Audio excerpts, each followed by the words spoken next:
Okay. Well, welcome everyone. I want to welcome you all to the Economic Development Collaborative at UK and the second in our semester webinars. This one's focused on the future of work, and it is led by our colleagues with Deloitte. And we're looking forward to the discussion and hearing from them about trends and what's to come in terms of forecasting the future of work. If you all who are tuning in today have questions, feel free to list those throughout using the chat feature here in Zoom, and we'll try to get to those as they come through. But I think without any further ado, we'll go ahead and turn this over to the Deloitte team for introductions and the presentation. Awesome. All right, thank you so much. So I'm going to start us off. Hi, everyone. My name is Nicole Overly. I am a senior manager at Deloitte in our human capital practice. I focus really exclusively on future of work and what we call workforce transformation. And I'm excited to be here today to talk to you about how Deloitte sees the future of work, not only for the organizations that we work with who are our clients globally, but also for us in the workforce and those of us about to enter the workforce. It's obviously a time of great disruption over the past 6 months with COVID-19 and even the election, the ongoing election, right? So there's a lot that's happening in the world. It's definitely impacting how we work, and excited to be here and talk a little bit about that today. And I'm joined by two of my colleagues, Kristen and Leslie. I'll let them introduce themselves before we kick off today. Sorry. Hi, everyone. Kristen Mosier here. Appreciate you all having us. I'm really excited to be here as well. One of the key topics or areas that we see being influenced by the future of work and some of the trends that COVID-19 is really exacerbating and accelerating is recruiting and talent acquisition. So it sounds like there's some interest and excitement and passion around that topic from the folks on the line as well. And so we're excited to bring this topic to you. I am an industrial organizational psychologist, which is a fancy way of saying applying the psychological principles to the workplace. And I've been focused on talent acquisition and talent management overall in the with our federal government clients for about 12 years. So thank you for having us. Hi, everyone. My name is Leslie Wallner. I'm a senior consultant at Deloitte. I work closely with Kristen and Nicole, both on the future of work and on talent acquisition topics. And I'm excited to be here today and share a little bit more about our specific projects we work on at Deloitte around this topic. I'm also only kind of 5 years into the workforce, so happy to answer any questions about kind of recruiting or Deloitte in general that you might have as well, since that's a pretty recent experience I've had.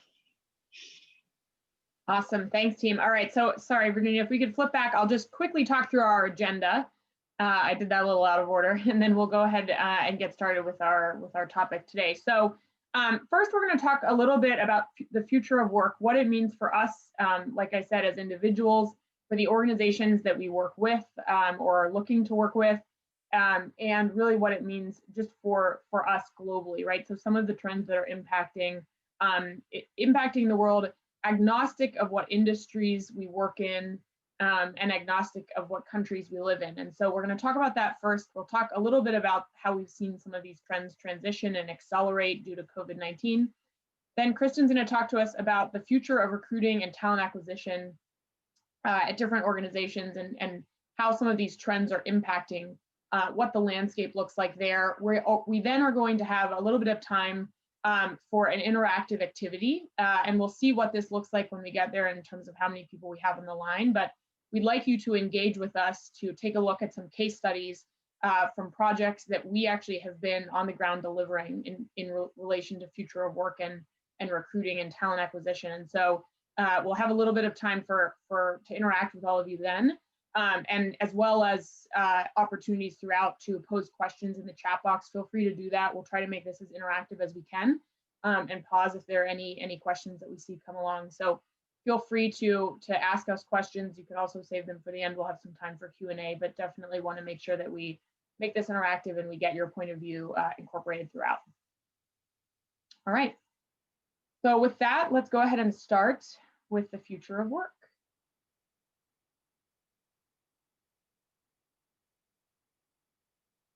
All right.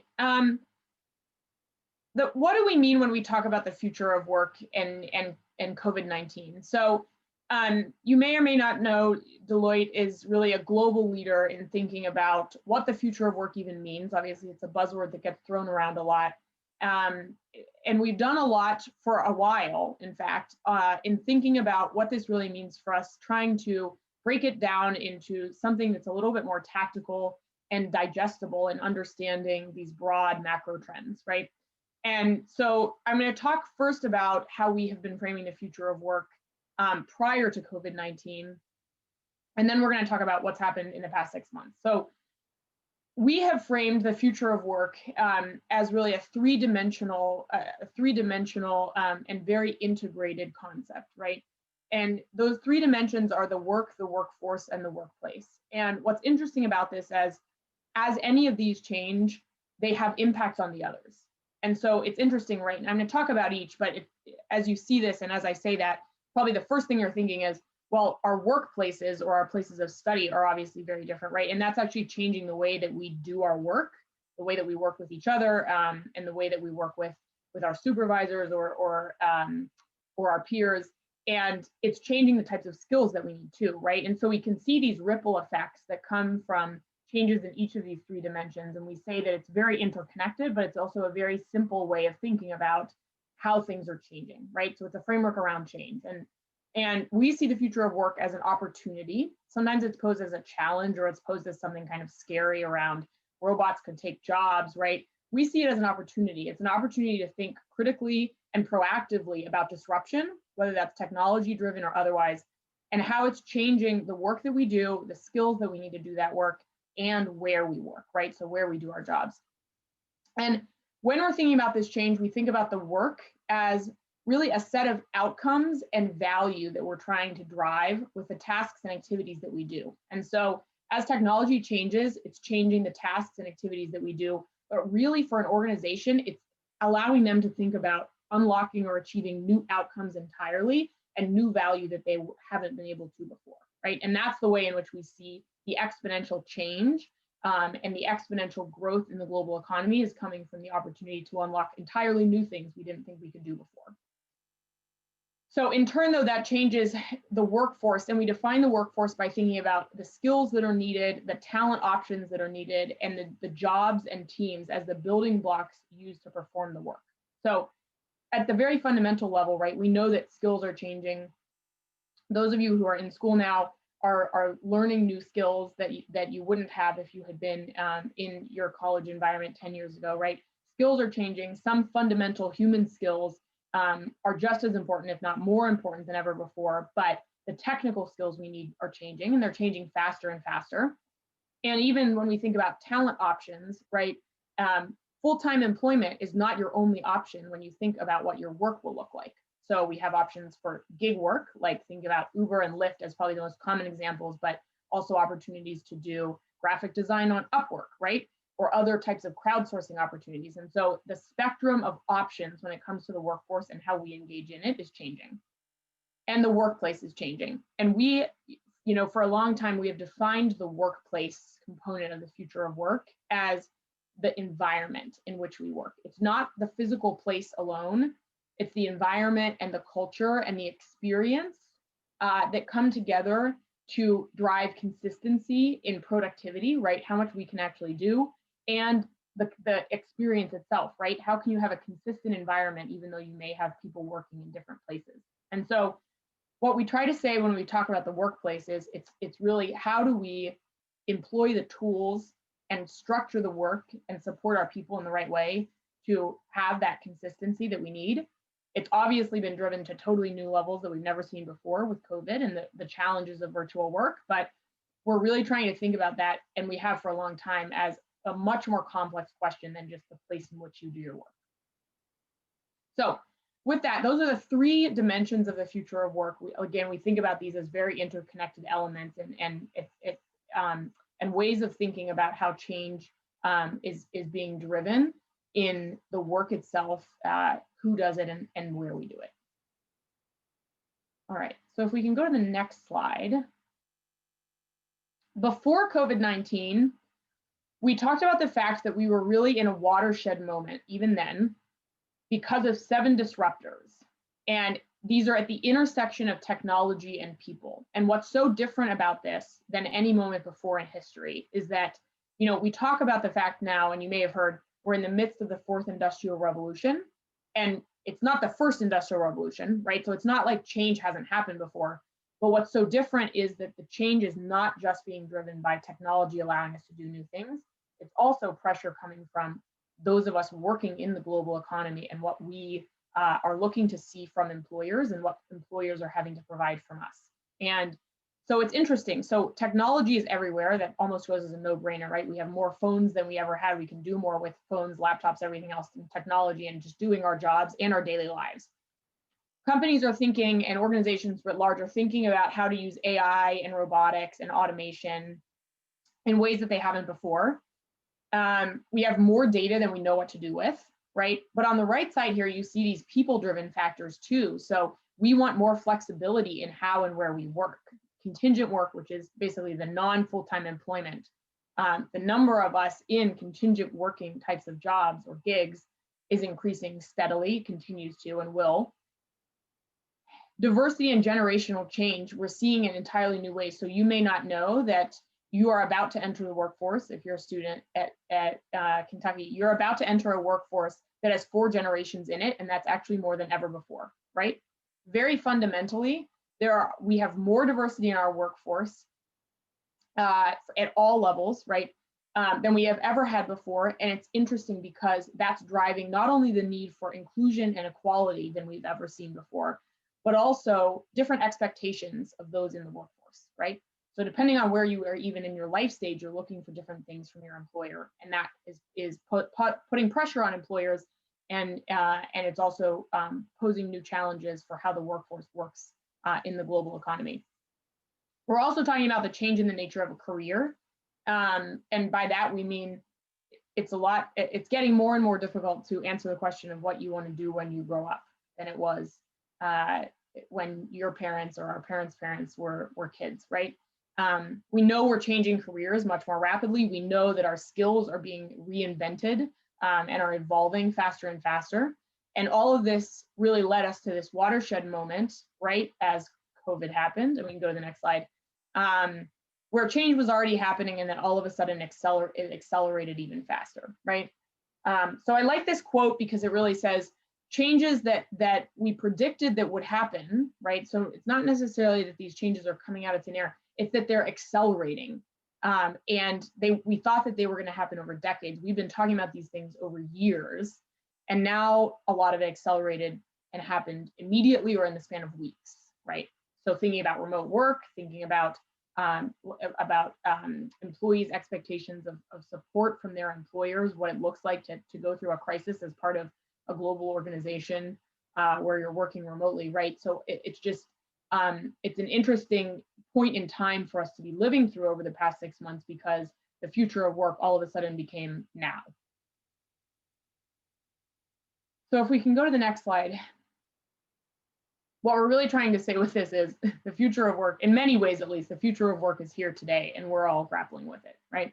So disruption means that we're not going back to business as usual. And I'm sure that you have heard and are even experiencing in real time, the fact that there's probably a significant portion of jobs that may be fundamentally changed forever in relation to what's happened over the past 6 months. So permanent remote work is now an option at a level we haven't seen before. The technological tools that we need to collaborate, like the one that we're on now, are being utilized at levels that we've never seen before. It's causing us some stress and some adjustment to understand how you get the same types of cultural norms and connection and cohesion out of virtual platforms that we did in person, right? It's causing some what we call Zoom fatigue for sure.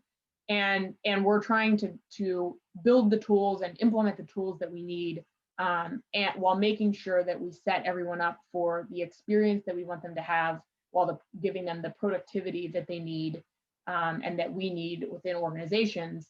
And all of it is painting a rather stressful picture for probably really everyone, from organizations and their leaders to every employee that works with them. So it is interesting on the upside that we've definitely seen trends, especially at the beginning at the beginning of the pandemic, around increases in remote productivity, virtual productivity that we hadn't seen before and maybe didn't expect.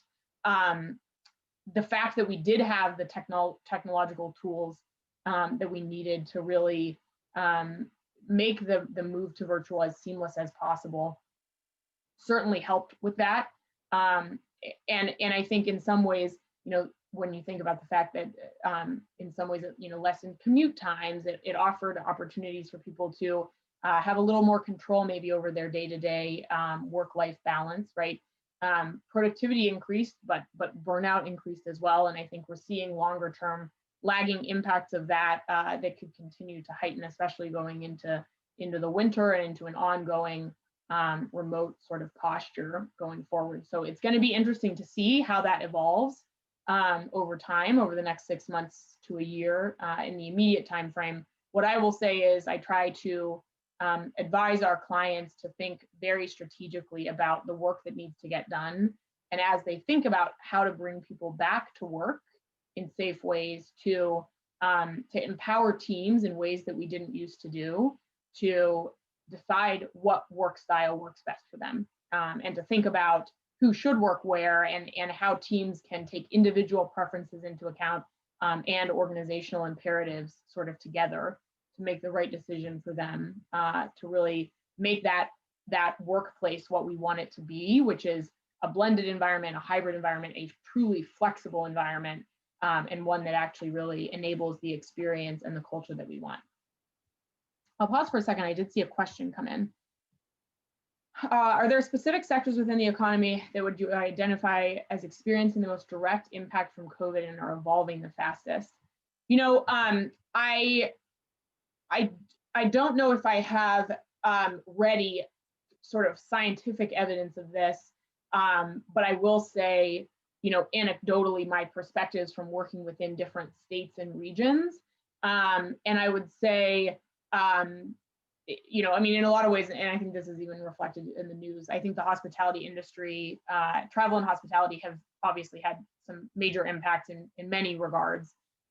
One thing that I think is interesting, and to put on my workforce transformation hat, a lot of what I think about on a day-to-day basis is, reskilling and upskilling and what it looks like to prepare people to make career transitions on a very large scale, right? So almost as on an industry basis, how do you spot the trends and then think about the future jobs that will come and how you prepare people for those, right? So from that perspective, when you look at the hospitality sector, even if you've been to a restaurant recently and you have experienced a more contactless environment where maybe you get to use, like a contactless ordering system, you order online and your food is delivered and you almost barely interact with a person. Some things like that I actually think are obviously technological enhancements that may have happened over time because it might, improve efficiency for restaurants or something like that. Obviously had to happen overnight because of public health concerns. But I do think it's an interesting example of that type of technological disruption that we talk about, and how fast it can come about, and the fact that I bet it doesn't really reverse. Now, does that mean that we are no longer going to have wait staff at restaurants? Absolutely not. But I definitely think it's an indicator of a transition that will probably happen. That again, probably was going to occur over a longer period of time, but that may be an example of a disruptive force, for that sector, even long after the impact of COVID. So just to pose that as one example of the types of the ways in which we try to kind of pinpoint trends and sense what's coming.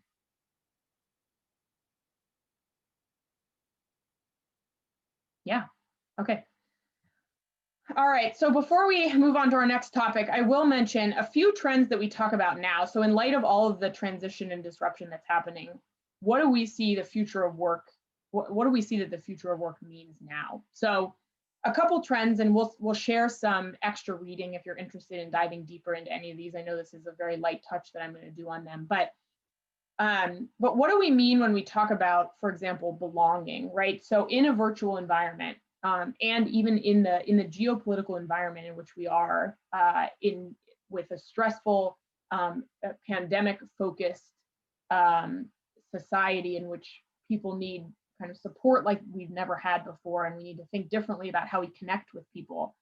What does it mean to belong as part of an organization, and how do we facilitate comfort and connection and contribution to really help people truly feel like they belong in an environment that may be now virtual and hybrid on an ongoing basis, right?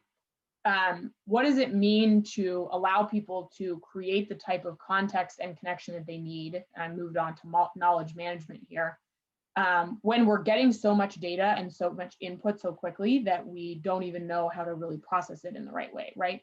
What does it mean to get that again in a virtual environment? And what does the new work-life fit look like? How do you design work for well-being of individuals? And how can organizations actually take into account individual preferences and customize the experience that employees have in ways that we've never been able to do before, right? With the amount of data that we have, it really is an unprecedented opportunity for them to consider what individual work-life fit looks like, how to support people through different life stages that they may be in, and actually build work in a working environment that actually contributes to well-being. And what does it look like to think differently about skills? So I mentioned earlier, we were talking about human skills versus technical skills. And what does it look like to teach curiosity, to instill curiosity, resilience, adaptability, the mindset that you need so that you can pick up technical skills as they change, knowing that they will change, in continuously faster and faster ways, right? So just a few things to think about. This is what we talk about now, much more in terms of the future of work and the trends that we have.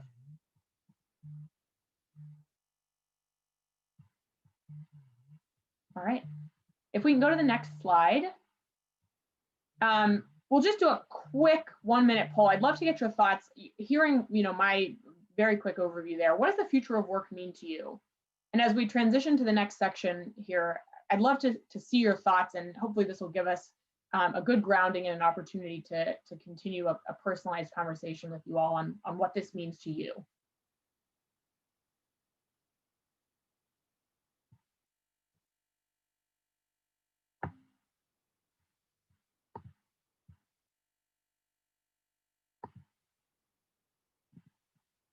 Innovation, awesome.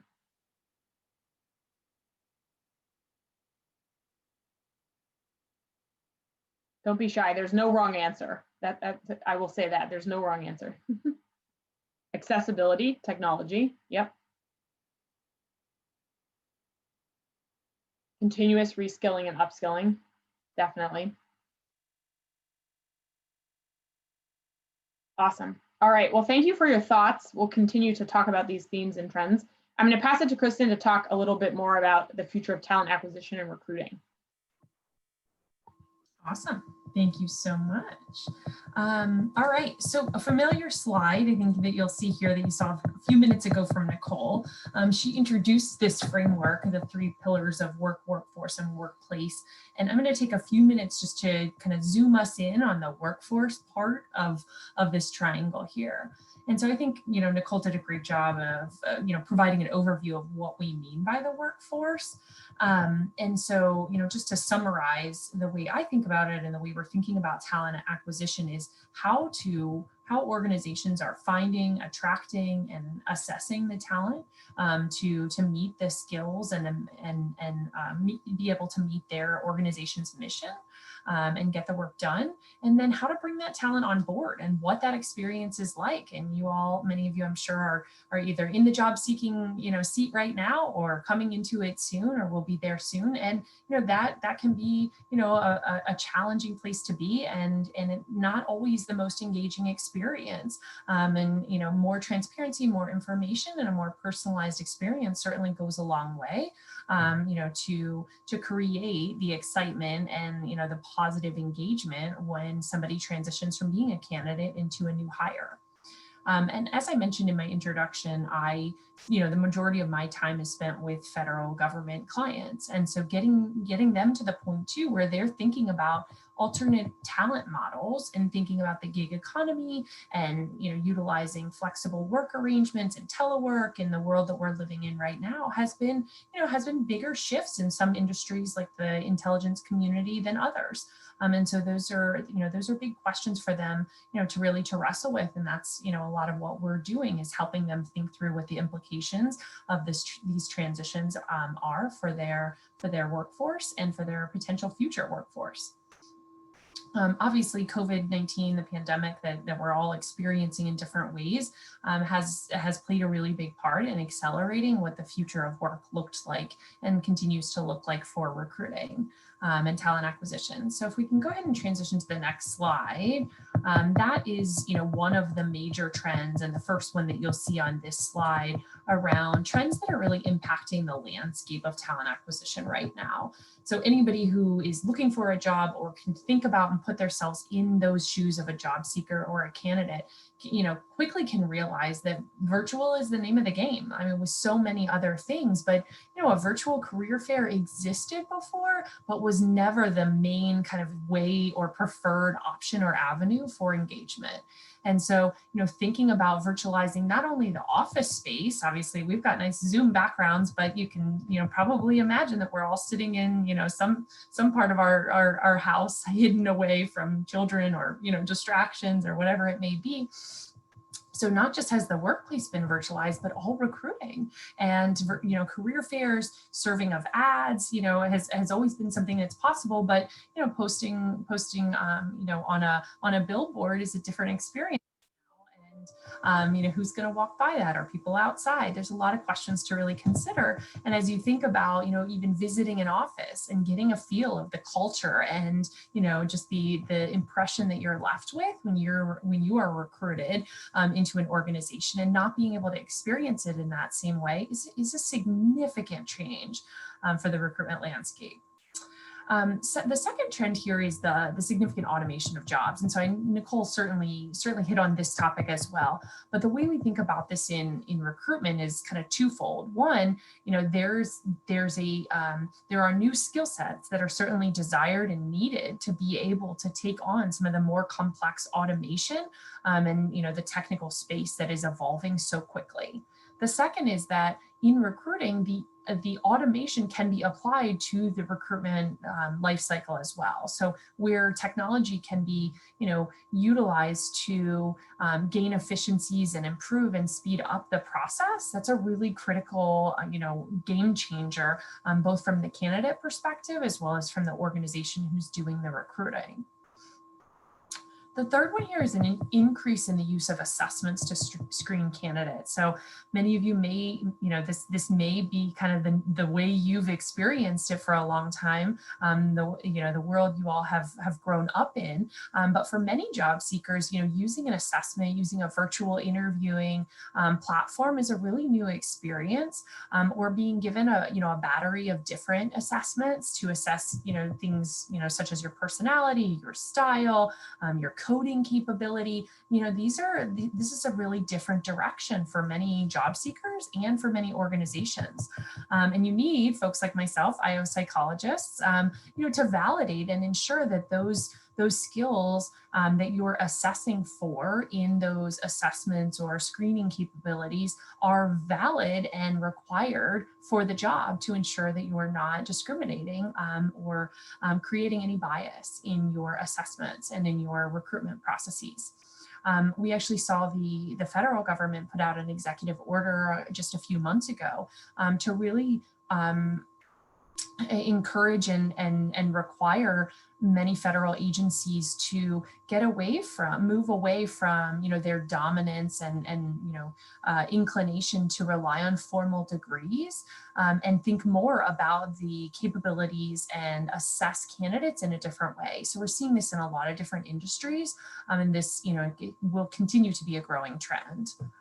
The fourth one here, I think, is one we can all relate to around, a personalized experience. So I mentioned this already, but, if we can get a personalized experience shopping on Amazon and, we know when the package is going to arrive on our doorstep, we expect very similar experiences from, from other situations and other endeavors that we're involved in as well. So when the recruitment process doesn't give us the warm and fuzzy or the amount of information we're really looking for, that can create a real disconnect and dissatisfaction. So organizations that are embracing this and thinking about how to engage candidates both virtually but also just consistently through the experience, are going to really see benefits from that. And then lastly, consistent with what we see on the national stage really playing out in some, tragic ways, the emphasis on diversity, equity, and inclusion is so critical. And that's important both from the core values of an organization to be able to attract talent and articulate their core values and their stance on, some really touchy and integral topics. But as well, it's important for organizations to ensure that they're mitigating or limiting, any bias that could be introduced. And with these new technology, tools that are introduced into the process, there's always a concern about how bias could be introduced into the process based on those.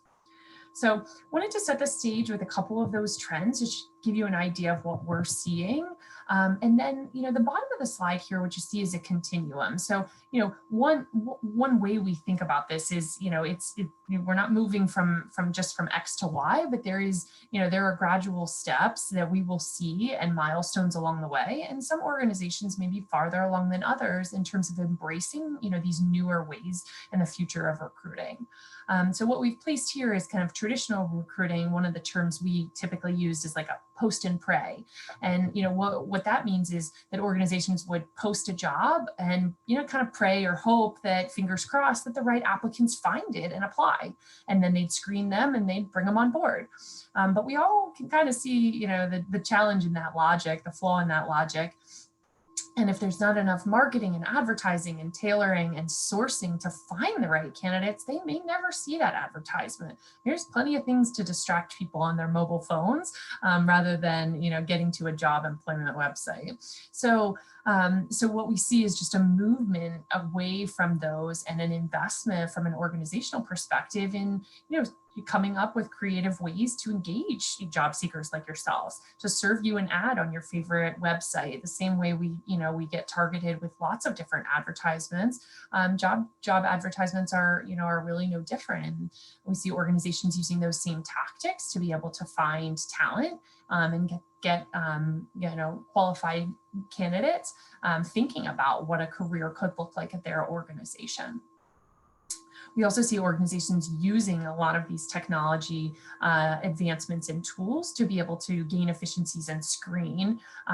So, I think a quick and easy example is a chatbot, and thinking about how to use a chatbot and introduce that into the talent acquisition lifecycle, so that as you have a question, and maybe it's a pretty standard question around, how I fill this part of the application out, or where would I be working, or how does HR get processed, where's this benefits form, those standard, more standard questions could get answered, really on demand immediately, and allow you to engage, when it's convenient for you.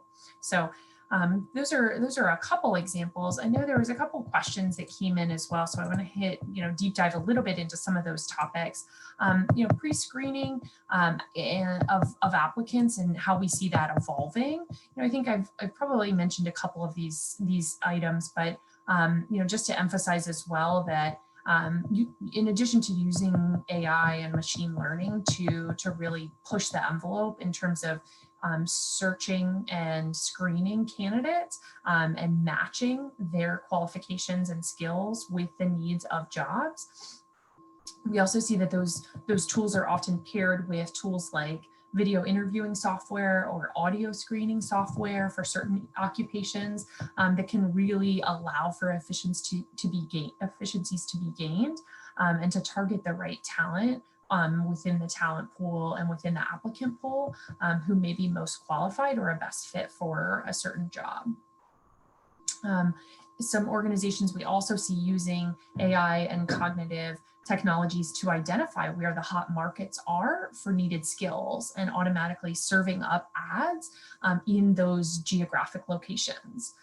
For one of the agencies I support, what we would do often is advise them to put up a geofence, a geographical, artificial fence around a certain conference or around a university where we know they have a strong program in certain skills that organization may be looking to target, and serve up ads, when any mobile user is doing, accessing their browser via mobile, and try and get them excited and use some, creative ways to target those ads around, specific skills that we're looking for, and, engage them with video and audio in different ways that, can catch their eye.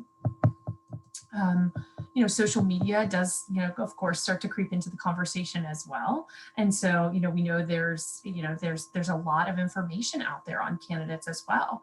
And, an evaluation of a candidate's publicly available social media presence is completely legal, across the country, across the nation.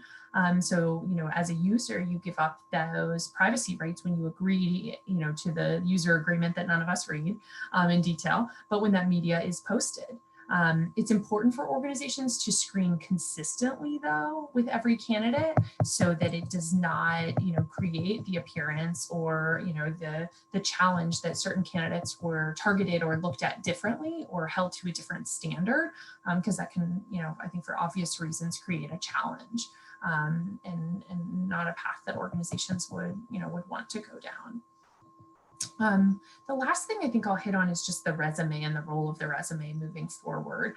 At this moment, we certainly don't see the resume going away and, kind of poof, there goes the resume.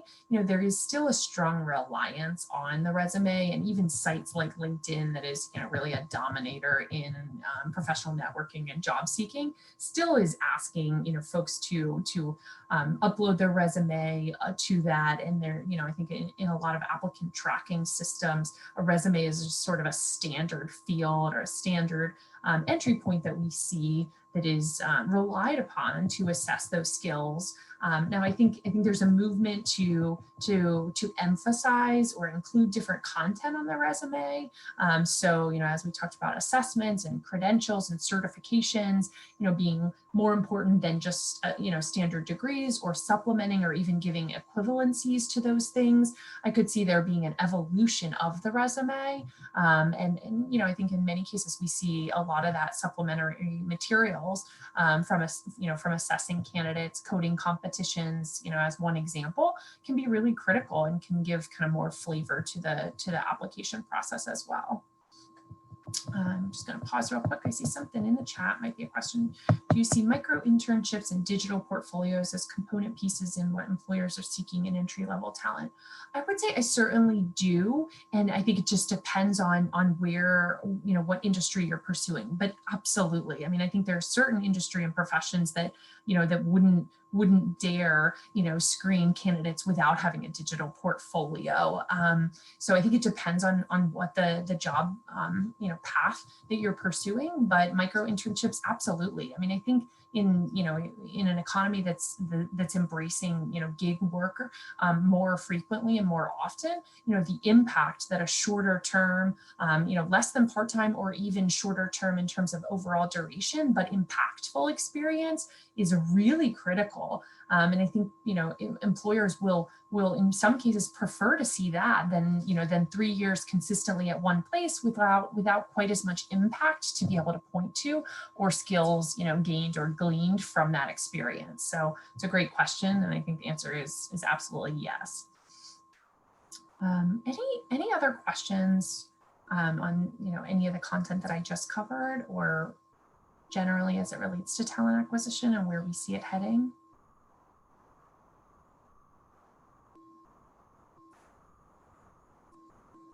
Okay, Then we're gonna prompt you all to hopefully use the chat feature again. And this is a question that's really interesting to all of us. So we'd love to hear from you all. How have you seen the recruiting landscape change? I mean, we've thrown out there, I think, a number of different trends, but love to hear from you all who are, you know, seeking jobs or entertaining offers or thinking about your next steps. What changes have you seen so far? And I'll defer to Nicole's answer as well. There really are no wrong answers here, so try us. We won't bite.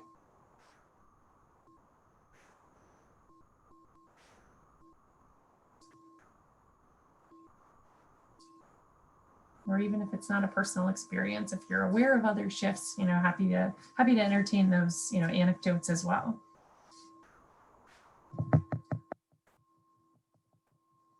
Okay, so good, a couple comments. So hard to stress how important adaptability has become. Students have seen internships and job offers rescinded and adapted because of COVID-19. A very tough reality, absolutely. I will say, you know, interestingly, we have a candidate we're working with right now at Deloitte that, you know, unfortunate circumstance, an offer from a government agency was rescinded because of COVID-19, but that has, you know, allowed them to, you know, because of their adaptability, they are pivoting in and taking an opportunity to intern really with a security clearance at Deloitte, our first cleared intern. I mean, imagine that. We've never had an intern before with an active security clearance, but you know, with their adaptability, they were able to pivot the clearance that they got as part of the package to join this government agency into an internship with Deloitte. And so I couldn't agree more. You know, my heart goes out to you all who, you know, have had complications and not a very non-linear path given the disruptions of COVID. And I hope you stay strong with, you know, adaptability and thinking through that, you know, where that could ultimately lead you, and it could be someplace better that you never thought you'd end up in the first place. Yes, I think to the leader comment as well, a multitude of companies partnering with companies like HireVue. Yep, you got the spelling right too, for video interviewing and for first and second round interviews. Yeah, absolutely. So we have been partnering with HireVue for a number of years now, but that has just become, you know, a word that we know how to spell now because it's just in our general vernacular, because it's almost synonymous with interviewing at this point. So great comments. I appreciate it. All right, and then I think I'll transition. Leslie, are you taking it next from here? Yes, I am. So we can jump ahead, Virginia. So what we're going to do now, instead of breakout rooms, since I know there's only 7 of you guys in the chat, we're going to spend some time talking about 3 different project examples at Deloitte where we're focusing on the future of work or talent acquisition, so you can get a little flavor of what a project looks like and kind of how our work is focusing on these 2 topics. Sorry, I just saw another comment.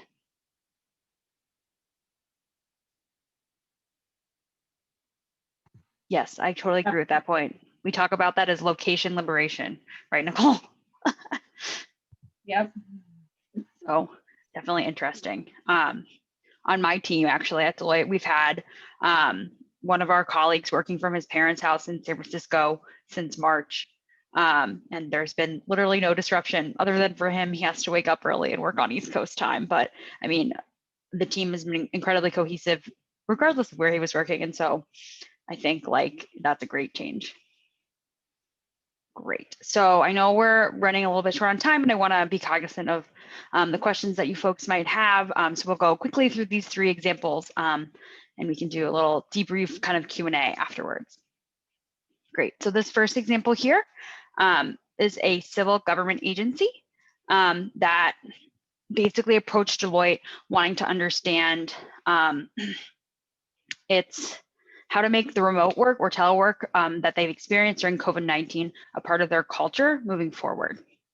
And so they asked Deloitte to develop a remote working strategy that consisted of 3 options for them to consider, as well as analysis of the options and their impacts on cost, productivity, culture, morale, recruitment, retention, and creating strategy documents, kind of like the one that these clients asked for, something really normal and standard on Deloitte projects. A lot of our work, you know, is thinking through problems that our clients are grappling with or might not have time to dedicate to thinking about. And so they ask us to do that.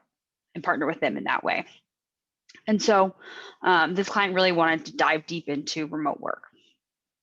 And so the team ultimately was able to deliver a strategic benchmarking analysis, which basically compared the client to other like organizations within the government and outside of the government to understand how they were looking at kind of return to work and their remote work and telework policies in light of COVID. The second piece was a research insights report, which provided further analysis of metrics and data that like agencies from that benchmarking analysis use to make those types of decisions to ensure that this client was kind of thinking similarly to their competitors about how they would make these decisions. And then the last piece of the project was ultimately creating that long-term options report, which included the 3 kind of suggestions or recommendations for how they could do remote work and return to work. And so this is the type of project we call like a strategy project. And so it was like short and sweet. We just delivered this one strategy piece to them and left it up to the clients to decide what they wanted to do with it and how they wanted to move forward and how they wanted to implement it. So at Deloitte, you'll see lots of projects across the government and our like commercial counterparts like this. In terms of future of work, this project, of course, specifically focused on the workplace element of our fun triangle. Nicole, I know that you helped with this one, so do you have anything you want to add? No, I don't think so. I mean, you know, it just goes to show, I think, that the agility of both our clients and us in thinking about how to respond to the types of things that are happening now with COVID. And, you know, it's just like any other sort of major shift. You know, it's an awesome opportunity that we have, not to speak for Kristen and Leslie though, to be the ones who are helping our clients think very strategically about the future of what their agencies might look like or their organizations might look like. And it's always an opportunity to feel like you're on the cutting edge of some of these things. And I think this one in particular, because it was sort of the, all right, COVID happened, where do we go from here? What does the future of our remote work look like? Was particularly an interesting one because it was happening. We were flying the plane as we built it, so to speak. Always fun. It's always fun and always common. If I could chime in to say, a lot of my time is spent working in the intelligence community. And as you can imagine with classified information, the standard has been, very, very clear for many, many years that the work is done in a certain facility. And COVID has blown up that paradigm. I mean, even for an industry where you would have said, no way, no how, that will never happen. We are helping one of my clients right now with a similar, wrestle with a similar thing, similar topic and develop an entire, remote workforce policy, policy and program to be able to enhance, their ability to support their workforce. So even in industries you would not anticipate. Yeah, definitely. I think the telework issue is just fascinating in government since it's really not a huge kind of part of the culture. It's like, ooh, you get a telework day, like very special and unique to each individual person if it's permitted. So this is a big shift for them. We can jump to the next one. So this next case study focuses on a state transportation agency. This is actually the project that I worked on most recently, so it's very near and dear to my heart. Now I really have a newfound love of state transportation, so I never thought I'd have. So anyhow, this client, super interesting. They approached Deloitte, actually, having read kind of all of our research papers, which we can send to you guys, some of them that are on our website about kind of the future of transportation, the future of work in general, our human capital trends report, which focus on the 7 trends that Nicole talked about earlier. And they had read kind of all of that information and they were exceedingly overwhelmed about what was to come. And so they approached Deloitte asking us to help them kind of parse through everything and figure out kind of what the global trends were that were going to be impacting them over the next 5, 10, and 20 years, including kind of like the technological disruptors, the social, economic, environmental changes, and political changes that were going to be impacting their agency. They also wanted to think about how those trends and disruptors would impact their workforce, and determine kind of what skills they needed in the future. And then in turn wanted to understand kind of how they could help their employees get those skills, and more broadly, how they could help the entire agency kind of move into the future for that space. And so they asked us to create them kind of a roadmap of prioritized initiatives that they should be focusing on now to get there. So over the past kind of almost 2 years now, we've kind of worked through three phases of work. The first is when we developed our research report, which focused on the disruptors and the trends for the transportation industry, which was a really broad kind of macro level view of what the transportation space looks like globally. From there, we focused specifically on the agency, talked to leaders, conducted focus groups to really get down and understand kind of the nitty gritty of what the day-to-day employees were experiencing, and try to kind of understand their pain points and any opportunities we could recommend to them to move into the future. From that, we were able to identify a list of prioritized initiatives that helped the client think through kind of what they need to do in order to get to the future, and how they should be working and what skills they should be focusing on. From there, we've helped them implement several of these different initiatives, ranging from kind of building trainings around technology fluency, helping them kind of determine what skills all employees of all sorts needed to get into the future and how they would get those skills, standing up an innovation arm, standing up a data science team, thinking about kind of what their future workplace strategy is. So a really kind of broad look at how the agency as a whole could transform. A really fascinating project. And of course, this focuses on all three aspects of the future of work. So a really exciting opportunity for us future of work nerds to look at not only the work, but also the workforce and the workplace and how those are going to be changing due to all the technological disruptions happening now. Nicole, Kristen, anything else you want to add on this one? Nope. Nope, I don't think so. Awesome. Kristen, I'll kick it over to you to talk about our talent acquisition case study.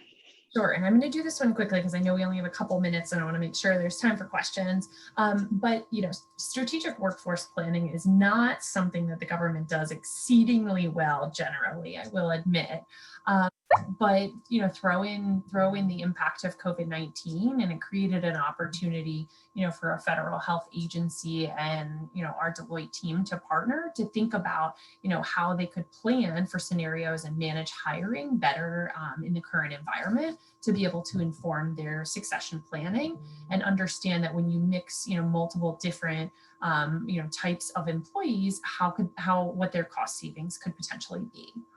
And so for this client, we develop a hiring plan process that helped to foster a more proactive culture, but also, allow them to have the data at their fingertips to be able to gain more insights to inform their decision making. So you see some of the images on the bottom of the slide, some summary views of really pulling the data right to their fingertips in graphical form and in a couple different views, to be able in a dashboard view to allow them to interact with the workforce data, to explore scenarios and plan for different circumstances, like the impacts that COVID-19 created for them, and think about what that impact was on their succession planning.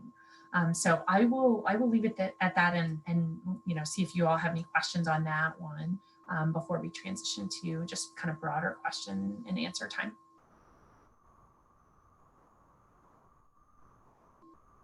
Okay. All right, I think we can probably transition then to the next slide. Okay. There we go. So maybe just with our last 5 minutes or so, we'll just have an open dialogue and questions. Either feel free to type in the chat or just come off mute and ask us, and we can have a conversation about any questions you have on these topics: future of work, recruiting, your future opportunities to enter the workforce, Deloitte, any of the above. We're happy to have a conversation with our last few minutes together.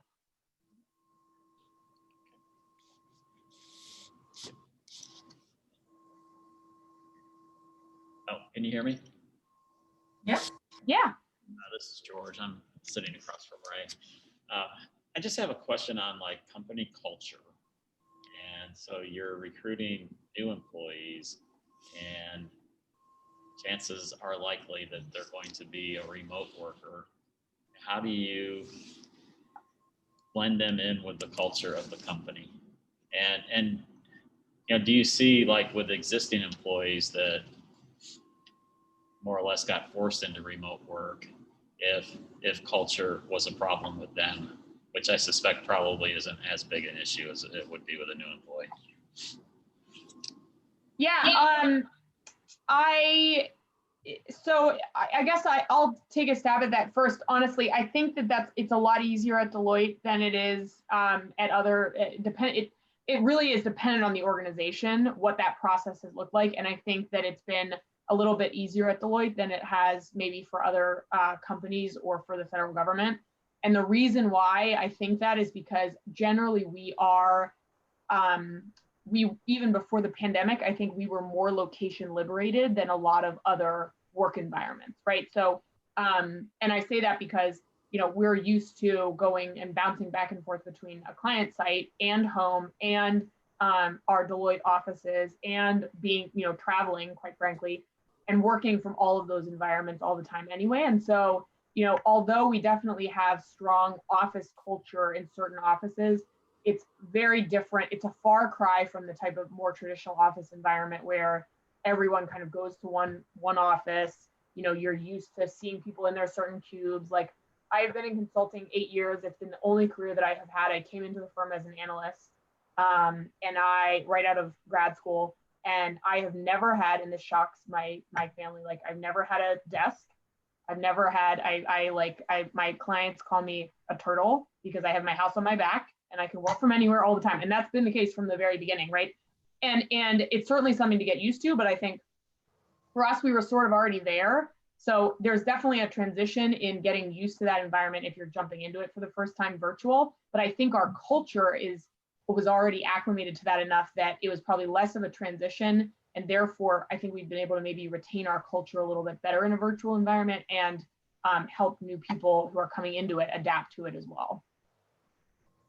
Kristen and Leslie, feel free to give your thoughts too.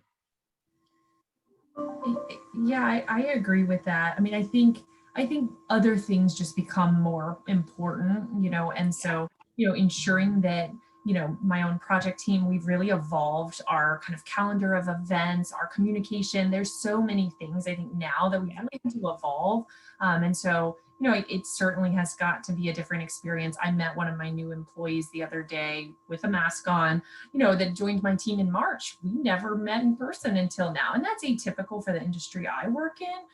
But we've made it work and, you know, figured out different ways. And I think, you know, we a lot of continuous feedback loops to ask people, you know, what they think and how they're, you know, with the support that they have and that they need to be able to, you know, acclimate them into the company.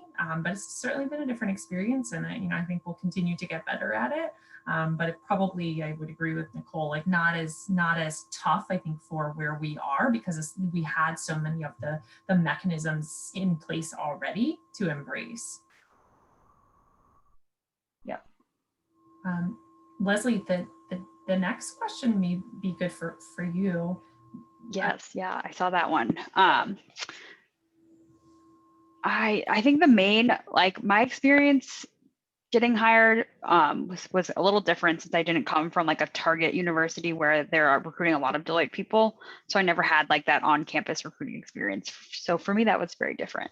But I think now what I've heard is they're really focusing on kind of specific campuses and doing everything based on that location, which I think is really interesting, how they've kind of zeroed in on the specific universities they're targeting. But I think too, in COVID, one of my friends works in onboarding for Deloitte, and she says they've been able to like really quickly just move the entire onboarding experience virtually. They're doing like all trainings that you would normally do when you enter the firm or when you get promoted. They're doing all of those virtually. Obviously not the same experience as like going to Las Vegas when you get promoted to senior manager. But, you know, still good to have the experience of having that training, you know, in general. Just the same. Just the same. Totally similar. Like my house, Las Vegas, same thing. But yeah, I think too, Deloitte, what I tell my friends is like, I've been impressed with how Deloitte's handled COVID in all aspects, but I think because we advise our clients on how to handle it, like we better be able to do it ourselves, and set that example for what for practicing what we're preaching, Yeah. One thing that I know we're running out of time. One thing that came to mind when I saw that question that I think has changed, and this was even before Leslie's time, so she wouldn't have been there for it. But when I came to the firm, we were starting to make transitions, but we're really still very much in the mindset of sort of the once yearly performance review cycle. And I think that's one thing that we talk about in the future of work, going along with how we have to evolve our skills quickly. We also have to get real-time feedback so that that enables us to do that. And I think we really walk the walk on that. I've seen us move from a pretty arduous, multi-paragraph, type of approach where you had to write a lot about yourself and you had to have people write a lot about you. And it happened only once a year, and that was your feedback that you had to act upon. And we have moved to such a culture of real-time feedback where we do pulse surveys, we have a snapshot process where you understand, how you're performing relative to your peers and on your projects in real time. And I think that's made a substantial difference in, there's never a perfect performance management system, but I think at all levels of the firm, it's really changed the way we think about just being adaptable and flexible, and in the ways that we work with others and the ways that we think about our own skill sets.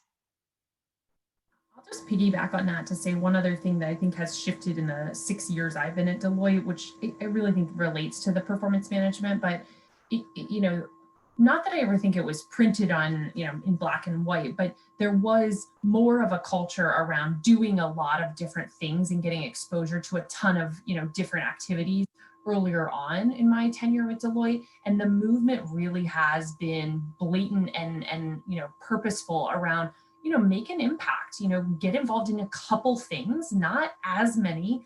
Ensure that you have the time and the space to have the ability to make an impact and have a substantial enough role where you can learn and develop new skills. And I think that's a really important shift, and really impactful both for your time, your energy, your acceleration and growth. And I think it goes with performance management. So our system has reflected that. So when you get reviewed, in certain areas, like it's not, hey, how many things did they do? How many hours did they spend on it? It's like, let's talk about the biggest thing that they did and where they had an impact. And I think that's a really positive move in the right direction.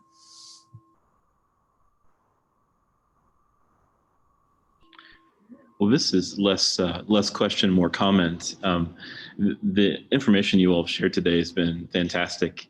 Really important, I think, observations and knowledge for our students and alumni when it comes to what this workforce is starting to resemble, and how it's so quickly morphing. I do want to say too that we're fortunate that Deloitte has had a relationship with the University of Kentucky, where we've been a focus for recruitment. Among other projects, you all have maintained that contract with the state cabinet for health and family services here in Kentucky, and I think that you all have hired a number of our students and alumni for different projects with that contract. So that's been a really fruitful partnership for us. But you guys are doing, as evidenced by today's presentation, really important multivariate work in so many areas. So I think that both careers in the main and also careers with Deloitte are probably going to be of interest to a lot of our students. Awesome. Glad to hear it. Thank you. Yeah. Any final thoughts before we wrap up tonight? Nothing for me. Yeah, we're grateful for the good content and everything you all shared, your time and input on this. So thank you all. Really appreciate this. For those who are tuning in, we will post this to the Stuckert Career Center website for later viewing if any of you want to watch or share with friends or colleagues. So thanks again to the team from Deloitte, and hope everybody has a great evening. Awesome. Thank you. Thank you. Stay safe.